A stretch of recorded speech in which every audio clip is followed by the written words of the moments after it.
While browsing local job listings last week, I came across an interesting position: night shift groundskeeper. The listing had been posted by a golf course about 10 minutes from where I live. At first, I showed my wife and laughed. Why does a golf course even need nighttime security? All I could picture were rich old guys so uptight they needed someone guarding their precious grass all night. But the pay was good, especially considering the description. The hours were 11 p.m. to 6 a.m., and the pay was listed at $30 an hour. At first I thought it had to be a mistake. That was well above the average starting pay in my town. But after responding to the listing, I found out it was completely accurate. I should have known something was off when the owner requested we meet for the interview at 10 p.m. Then again, if they were hiring for a night shift position, maybe he was covering the job himself. It made sense at the time. Mr. Wells was nice enough. He looked to be in his late 50s, though those years hadn't been kind to him.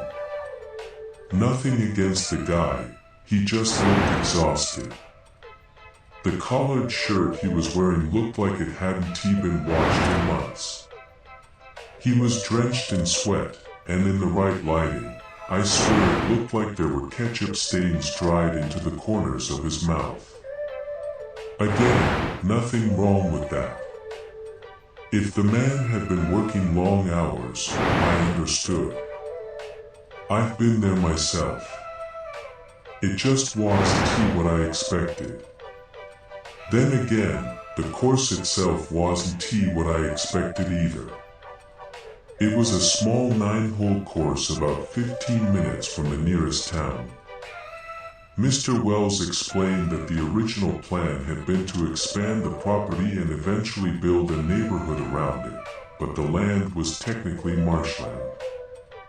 No housing could legally be built there because of the risk of flooding or the entire place sinking after a bad hurricane. So for now, it was just a dingy little 9-hole course with one maintenance shed and 3 ponds full of largemouth bass. Apparently, they'd been having problems with people sneaking onto the property after hours to fish in the ponds or dive for lost golf balls to resell. I couldn't imagine there were enough golf balls out there to make it worth the effort. The whole place felt pretty much abandoned. My job was simple: stop that from happening.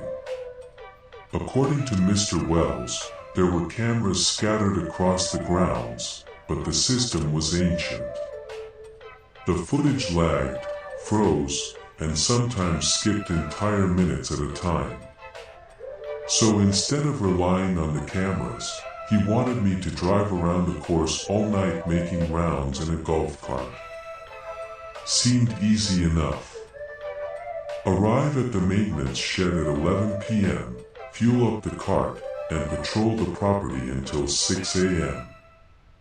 If I saw anyone on the grounds, I was supposed to ask them to leave.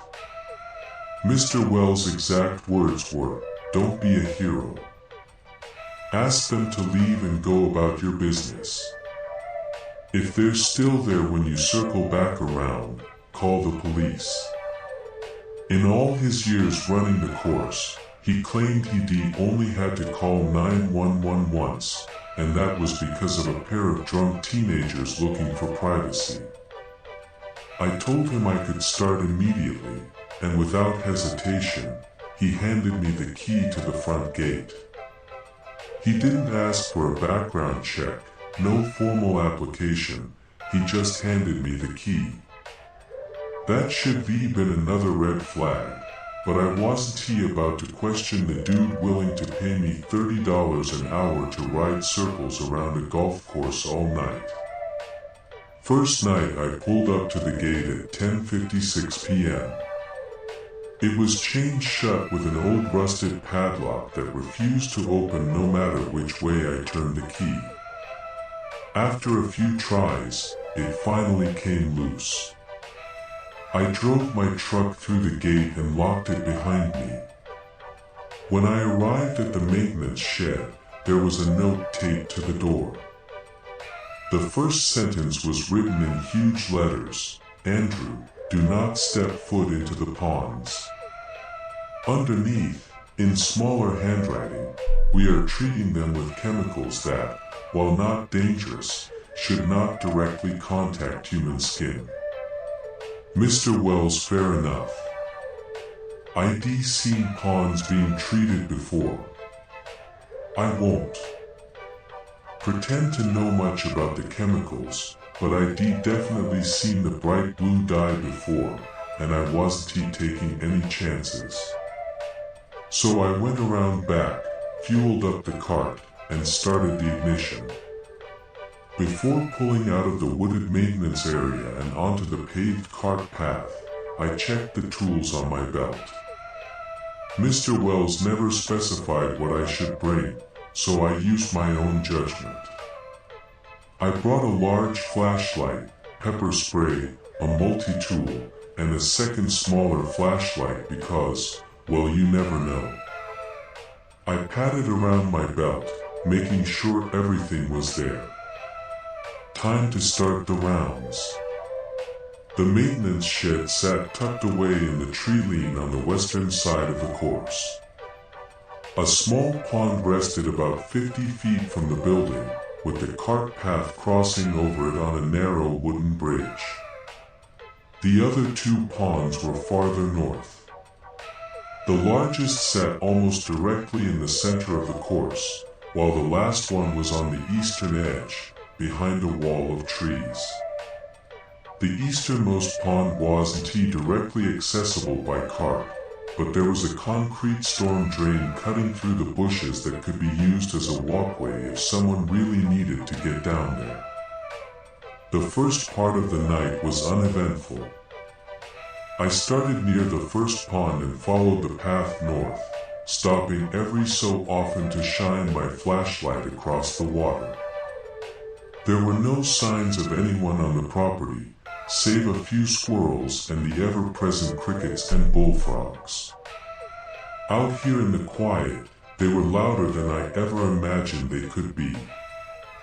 It was almost peaceful for a while. Sitting beneath the stars, surrounded by the sounds of nature. Then suddenly, everything went silent. No crickets. No frogs. Not even the faint buzz of mosquitoes. It felt like the moment the power goes out in a crowded house. The audible sound of everything shutting down. I pulled out my flashlight and shined it into the woods to my left. Nothing. Then farther down the path ahead of me, past where the cart's headlights reached. Still nothing. Finally, I turned the flashlight toward the largest pond on my right. The second the beam touched the water, I heard it. A faint slapping sound somewhere behind me in the distance. At first, it was too far away to understand, so I turned around and pointed the flashlight down the cart path behind me. Nothing was there. But the sound was getting louder and faster now. My heart began to race. "Hello," I shouted. "Nobody is supposed to be out here. I don't want to have to call the police." I put the cart into drive and pressed the pedal as hard as I could, but the sound was still getting closer. Close enough now that I could finally make it out. Bare feet. Wet bare feet. Dozens of them. Dozens of wet, bare feet slapping against pavement. Even over the hum of the golf cart speeding down the trail, I could still hear them behind me. They were chasing me. And they were gaining on me. I decided at that moment to get back to my truck as fast as I could. The cart path circled around the largest pond before heading back toward the maintenance shed where I had parked, so I was forced to take the long way around. I made it about halfway around the pond when the footsteps suddenly stopped. It was instant. Like whatever or whoever was chasing me had frozen dead in their tracks. Then splash. Not the kind of splash a fish makes. Not even an alligator. This sounded like someone had dropped a full-sized minivan straight into the center of the pond. What the fuck could possibly splash that loud? I slowed down, debating whether I should just keep moving and get the fuck out of there. But curiosity got the best of me. I had to look. I turned and shone my flashlight over the water. Nothing. The pond was completely still. But I swear it looked like the water had risen at least 2 feet. Then, as if a switch had been flipped, the night came back to life. Crickets chirped. Frogs croaked. I see.